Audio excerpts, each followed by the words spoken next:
សូមជម្រាបសួរទូរទស្សនិកជនជាទីមេត្រីសូមស្វាគមន៍មកកាន់នីតិទីផ្សារការងារនិងមុខរបរនាថ្ងៃនេះនីតិទីផ្សារការងារនិងមុខរបររបស់ទីភ្នាក់ងារជាតិមុខរបរនិងការងារនៃគណៈកម្មាធិការជាតិបណ្ដុំបណ្ដាសូមនាំមកជូនទូរទស្សនិកជននៅមាតិកាព័ត៌មានសំខាន់ៗដូចតទៅ1បទយកាស្ដីអំពីឱកាសការងារសមរម្យនៅក្រុមហ៊ុនជប៉ុន Maronic Cambodia Co Ltd 2ព័ត៌មានជ្រើសរើសបុគ្គលិកសំខាន់ៗនៅក្នុងប្រទេសនាសប្តាហ៍នេះជាកិច្ចបន្តទៅទៀតនេះសូមអញ្ជើញទូរទស្សនិកជនតាមដានទស្សនាកម្មវិធីរបស់យើងខ្ញុំដូចតទៅការយកចិត្តទុកដាក់ក្នុងការថែរក្សាសន្តិភាពស្ថិរភាពសង្គមព្រមទាំងការអនុវត្តកំណែតម្រង់ស៊ីជម្រៅគ្រប់វិស័យដើម្បីបង្កបរិយាកាសកាន់តែប្រសើរនិងមានភាពប្រកួតប្រជែងកាន់តែខ្លាំងឡើងដើម្បីទាក់ទាញវិនិយោគទុនដោយផ្ទាល់ពីបរទេសគឺជាគោលនយោបាយប្រកបដោយភាពប្រកបនិយមនិងជឿនលឿនរបស់រដ្ឋាភិបាលកម្ពុជាក្រោមការដឹកនាំដ៏ឈ្លាសវៃនិងប្រកបដោយកិត្តិយសដ៏ខ្ពង់ខ្ពស់របស់សម្ដេចអគ្គមហាសេនាបតីតេជោហ៊ុនសែននាយករដ្ឋមន្ត្រីនៃព្រះរាជាណាចក្រកម្ពុជាក្នុងរយៈពេលប៉ុន្មានឆ្នាំចុងក្រោយនេះរដ្ឋាភិបាលបានខិតខំបង្កើតឡើងនៅតំបន់សេដ្ឋកិច្ចពិសេសជាច្រើននៅទូទាំងប្រទេសដើម្បីបង្កើនភាពប្រកួតប្រជែងផ្នែកវិនិយោគរបស់កម្ពុជានិងជំរុញឲ្យមានការអភិវឌ្ឍឧស្សាហកម្មបានរីករាលដាលដល់ទីជនបទទូទាំងប្រទេសដោយសារការខិតខំនេះក្នុងរយៈពេល3ឆ្នាំចុងក្រោយនេះការវិនិយោគបង្កើតរោងចក្រនៅក្នុងតំបន់សេដ្ឋកិច្ចពិសេសបានទាក់ទាញការចាប់អារម្មណ៍យ៉ាងខ្លាំងពីសំណាក់វិនិយោគិនធំៗពីប្រទេសជប៉ុនបច្ចុប្បន្ននេះការវិនិយោគដោយផ្ទាល់ពីប្រទេសជប៉ុនបានកំពុងក្លាយជាគោលដៅដ៏សំខាន់មួយក្នុងការចូលរួមចំណែកអភិវឌ្ឍវិស័យឧស្សាហកម្មជំរុញកំណើនសេដ្ឋកិច្ចនិងផ្ដល់ឱកាសការងារដល់ប្រជាពលរដ្ឋកម្ពុជារាប់ម៉ឺននាក់ជាក់ស្ដែងចំនួននៃគម្រោងនិងទឹកប្រាក់វិនិយោគរបស់ក្រុមហ៊ុនជប៉ុនបានបន្តកើនឡើងជាលំដាប់គិតចាប់ពីឆ្នាំ2010កន្លងមកដែលមានទឹកប្រាក់ចំនួន$35 លាននិងនៅក្នុងឆ្នាំ2012នេះគម្រោងវិនិយោគបានពង្រីកវិសាលភាពរបស់ខ្លួនរហូតដល់$373 លានសហរដ្ឋអាមេរិកហើយត្រូវការកម្លាំងពលកម្មច្រើនជាង20,000នាក់ក្នុងចំណោមការវិនិយោគទាំងនោះក្រុមហ៊ុន Maronic ជាក្រុមហ៊ុនដ៏ធំមួយរបស់ជប៉ុនដែលត្រូវបានបង្កើតឡើងតាំងពីឆ្នាំ1970មកក្រុមហ៊ុននេះមានជំនាញផ្នែកឧស្សាហកម្មបង្គុំខ្សែភ្លើងអគ្គិសនីសម្រាប់ប្រើប្រាស់នៅក្នុងម៉ាស៊ីន Photocopy និងម៉ាស៊ីន Print ដូចជា Konica Minolta និង Canon ជាដើមសម្រាប់ការដាក់វិនិយោគបង្កើតរោងចក្រនៅក្នុងព្រះរាជាណាចក្រកម្ពុជាវិញគឺបានចាប់ផ្ដើមដំណើរការផលិតកម្មរបស់ខ្លួននៅឆ្នាំ2011ដែលមានទីតាំងរោងចក្រស្ថិតនៅក្នុងតំបន់សេដ្ឋកិច្ចពិសេសភ្នំពេញរាល់ផលិតផលដែលផលិតនៅក្នុងក្រុមហ៊ុន Maronic Cambodia Co Ltd គឺត្រូវបាននាំចេញដើម្បីផ្គត់ផ្គង់ដល់អតិថិជនរបស់ខ្លួននៅប្រទេសកូរ៉េ តៃវ៉ាន់ ហុងកុងនិងថៃ車はないんですね。私たちの作ってるワイヤーハネスはコピー機とかយើងចាប់ផ្ដើមដំណើរការសង្វាក់ផលិតកម្មតាំងពីឆ្នាំ2011មកជាក្រុមហ៊ុនដ៏ធំមួយរបស់ជប៉ុនដែលមានដំណើរការផ្នែកឧស្សាហកម្មបង្គំខ្សែភ្លើងអគ្គិសនីសម្រាប់ប្រើប្រាស់នៅក្នុងម៉ាស៊ីន Photocopy និងម៉ាស៊ីន Print ដូចជា Konica Minolta និង Canon ជាដើមរាល់ផលិតផលដែលផលិតនៅក្នុងក្រុមហ៊ុន Maronic Cambodia Co Ltd គឺត្រូវបាននាំចេញដើម្បីផ្គត់ផ្គង់ដល់អតិថិជនរបស់យើងនៅប្រទេសកូរ៉េ តៃវ៉ាន់ ហុងកុងនិងថៃមូលហេតុដែលក្រុមហ៊ុនមកបណ្ដាក់ទុនបង្កើតរោងចក្រនៅក្នុងប្រទេសកម្ពុជាគឺដោយសារយើងមើលឃើញអំពីសក្តានុពលនៃកម្លាំងពលកម្មរបស់កម្ពុជាមូលហេតុមួយទៀតនោះគឺខ្ញុំចង់ឲ្យប្រជាជនកម្ពុជាមានការងារធ្វើសមរម្យដោយយើងផ្ដល់នៅកន្លែងធ្វើការដែលមានបរិយាកាសល្អបំពាក់ដោយម៉ាស៊ីនត្រជាក់និងផ្ដល់នៅការអភិវឌ្ឍជំនាញបច្ចេកទេសទាក់ទងនឹងឧស្សាហកម្មតាមរយៈការបំពាក់បំពន់ជំនាញនៅឯសាខាក្រុមហ៊ុននៅបរទេសいくつか国を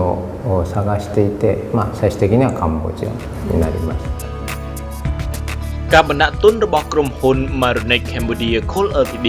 មិនមែនជាការចៃដន្យនិងដោយប្រថុយប្រថាននោះទេប៉ុន្តែគឺជាការវិនិយោគប្រកបដោយទំនុកចិត្តជាខ្លាំង អាស្រ័យដោយស្ថិរភាពនយោបាយបរិយាកាសវិនិយោគល្អប្រសើរព្រមទាំងហេដ្ឋារចនាសម្ព័ន្ធទំនើបកម្រិតស្តង់ដារអន្តរជាតិម្យ៉ាងវិញទៀតសក្តានុពលផ្នែកកម្លាំងពលកម្មរបស់កម្ពុជាក៏ជាកត្តាទាក់ទាញដ៏ខ្លាំងក្លាចំពោះការវិនិយោគផ្ទាល់ពីបរទេសនិងពីប្រទេសជប៉ុនផងដែរការវិនិយោគរបស់ក្រុមហ៊ុន Marunex Cambodia Coal Ltd មិនត្រឹមតែចូលរួមចំណែកជំរុញកំណើនសេដ្ឋកិច្ចកម្ពុជាប៉ុណ្ណោះទេប៉ុន្តែថែមទាំងបានផ្ដល់នូវឱកាសការងារជាច្រើនកន្លែងដល់បុគ្គលិកនិងកម្លាំងពលកម្មកម្ពុជាទៀតផងនាពេលបច្ចុប្បន្ននេះក្រុមហ៊ុន Marunex Cambodia Coal Ltd មានបុគ្គលិកនិងកម្មករទាំងអស់ប្រមាណ210នាក់ក្នុងពេលអនាគតដ៏ខ្លីខាងមុខនេះក្រុមហ៊ុនមានគម្រោងនឹងពង្រីកផលិតកម្មនិងចំនួនបុគ្គលិកបន្ថែមទៀតដើម្បីឆ្លើយតបទៅនឹងតម្រូវការផ្គត់ផ្គង់ទៅក្នុងទីផ្សារឲ្យកាន់តែមានភាពទូលំទូលាយថែមទៀតរហូតដល់300នាក់スタッフがもう少しかなスタッフがបច្ចុប្បន្នយើងមានបុគ្គលិកនិងកម្មករសរុបទាំងអស់210នាក់ដោយបែងចែកជាបុគ្គលិករដ្ឋបាលនិងកម្មករកម្មការិនីដោយការងារនៅក្នុងក្រុមហ៊ុនយើងជាការងារដែលតាក់ទងទៅនឹងបង្គំខ្សែភ្លើងដូច្នេះភាគច្រើនបុគ្គលិកគឺកម្មករកម្មការិនីដែលធ្វើការនៅក្នុងផ្នែកសម្បកផលិតកម្មក្នុងរយៈពេល1ឆ្នាំចុងក្រោយទៅមុខទៀតយើងមានគម្រោងនឹងពង្រីកសម្បកផលិតកម្មដែលពេលនោះយើងនឹងត្រូវការកម្មករកម្មការិនីច្រើនបន្ថែមទៀតរហូតដល់300នាក់ដែលភាគច្រើនជាបុគ្គលិកនៅក្នុងផ្នែកផលិតកម្មスタッフとこの一握りの人なんで5人ずつぐらいខ្ញុំមកចូលមកធ្វើការនៅក្នុងក្រុមហ៊ុនMarunexហ្នឹងគឺតាំងពីចាប់ផ្ដើមគឺមកដល់ឥឡូវហ្នឹងគឺរយៈពេល2ឆ្នាំជាងហើយបាទហើយខ្ញុំគ្រប់គ្រងនៅក្នុងផ្នែកផលិតកម្មហើយនិងផ្នែក QA បាទអញ្ចឹងគឺ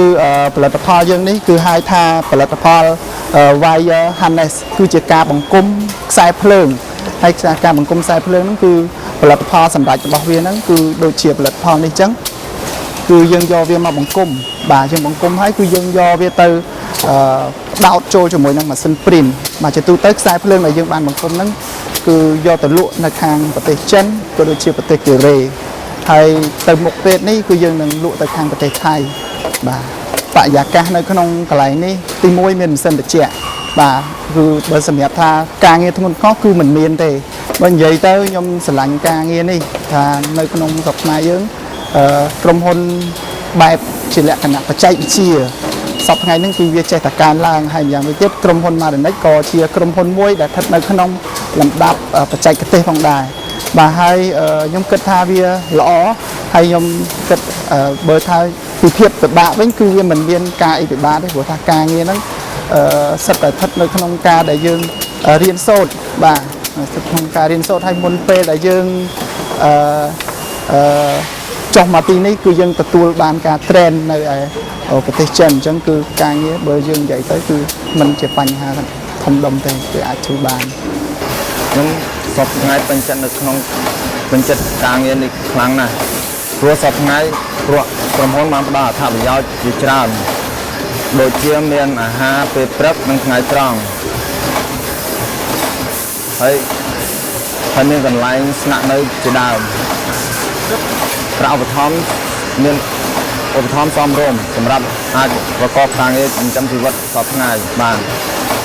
ខ្ញុំធ្វើការនៅក្រុមហ៊ុនMarunexអស់រយៈពេល1ឆ្នាំមានតួនាទីជាប្រធានក្រុមផ្នែកបង្គំខ្ញុំពេញចិត្តនៅការងារនេះពេញចិត្តចំណុចគោលការណ៍ងារមានពិបាកលើខ្ញុំទេដល់ថាប្រយោជន៍អាហារ2ពេលហើយនិងកន្លែងស្នាក់នៅរបស់ខ្ញុំកន្លែងធ្វើការមានបរិយាកាសល្អហើយមានម៉ាស៊ីនត្រជាក់មានក្តៅហើយខ្ញុំមានទៀបដាំផ្ញើដល់បងប្អូនប្រជាជនដែលគាត់ធ្វើដំណើរស្រុកទៅធ្វើការនៅឆ្ងាយសូមឲ្យពួកគាត់ធ្វើការងារក្នុងស្រុកធ្វើវិញព្រោះការងារក្នុងស្រុកងាយស្រួលពួកយើងធ្វើការក៏មានពិបាកអីដែរហើយក៏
បន្តទៅទៀតនេះនាងខ្ញុំសូមជម្រាបជូនព័ត៌មានជ្រើសរើសបុគ្គលិកសំខាន់ៗនៅក្នុងប្រទេសនាសប្តាហ៍នេះ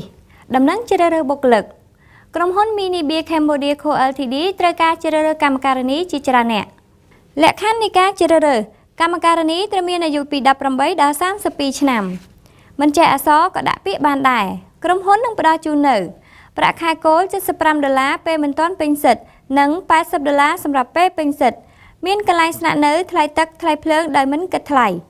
ផ្ដល់បាយស3ពេលនៅក្នុងមួយថ្ងៃទទួលបានប្រាក់លើកទឹកចិត្តសម្រាប់អ្នកមកធ្វើការទៀងទាត់$12ក្នុងមួយខែទទួលបានសហយធ្វើដំណើរ$7ក្នុងមួយខែមានបន្ទប់សង្គ្រោះបឋមមានគ្រូពេទ្យប្រចាំការប្រាក់ឧបត្ថម្ភថ្លៃព្យាបាលនិងអត្ថប្រយោជន៍ផ្សេងៗទៀតជាច្រើនបើបែកខេណេរីមានចំណាប់អារម្មណ៍ចំពោះការងារខាងលើសូមទំនាក់ទំនងមកកាន់ទីភ្នាក់ងារជាតិមុខរបរនិងការងារតាមរយៈលេខទូរស័ព្ទ016 78 66 55ក្រុមហ៊ុន Maronic Cambodia Co Ltd គឺជាក្រុមហ៊ុនជប៉ុនដែលមានដំណើរការឧស្សាហកម្មបង្គំខ្សែភ្លើងត្រូវការជ្រើសរើសកម្មការិនីជាច្រើនអ្នកលក្ខខណ្ឌនៃការជ្រើសរើសកម្មការិនីត្រូវមានអាយុចាប់ពី18ដល់28ឆ្នាំនិងមានកាយសម្បទាមាំមួនក្រុមហ៊ុននឹងផ្ដល់ជូននៅប្រាក់ខែគោល$80ប្រាក់ធ្វើការទៀងទាត់$10ទៅ$15ក្នុងមួយខែប្រាក់ធ្វើដំណើរនិងការស្នាក់នៅ$7ក្នុងមួយខែផ្ដល់អាហារពេលព្រឹកនិងពេលថ្ងៃត្រង់ជូនដែលឥតគិតថ្លៃ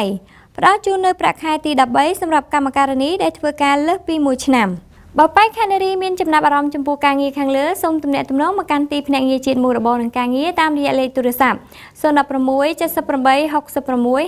55លើសពីនេះនៅក្នុងសប្តាហ៍នេះទីភ្នាក់ងារជាតិមុខរបរនិងការងារបានប្រមូលនិងផ្សព្វផ្សាយនៅព័ត៌មានជ្រើសរើសបុគ្គលិកគ្រប់ប្រភេទជាច្រើនកន្លែងបន្ថែមទៀត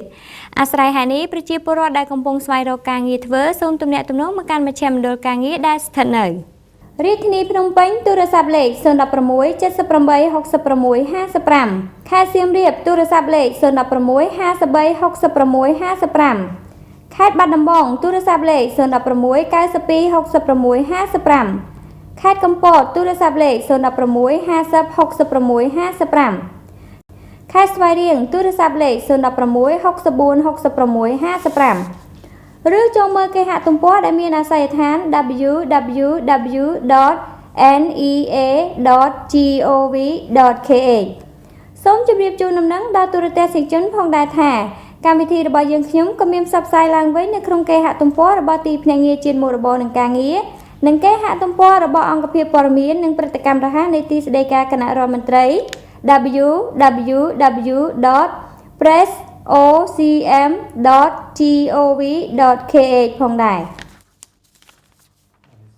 នាងខ្ញុំសូមថ្លែងអំណរគុណចំពោះការតាមដានទស្សនារបស់លោកអ្នកនាទីទីផ្សារការងារនិងមុខរបររបស់ទីភ្នាក់ងារជាតិមុខរបរនិងការងារនៃគណៈកម្មាធិការជាតិបណ្ដុំបណ្ដាលនឹងវិលមកជួបទូរទស្សនិកជននៅសប្តាហ៍ក្រោយតាមពេលវេលានិងម៉ោងដដែលសម្រាប់សប្តាហ៍នេះសូមអរគុណសូមគោរពលាមិនតូចចិត្តទេឃើញគេណាមានខ្ញុំត្រូវអាចអត់ខំរៀនគឺមានតម្លៃ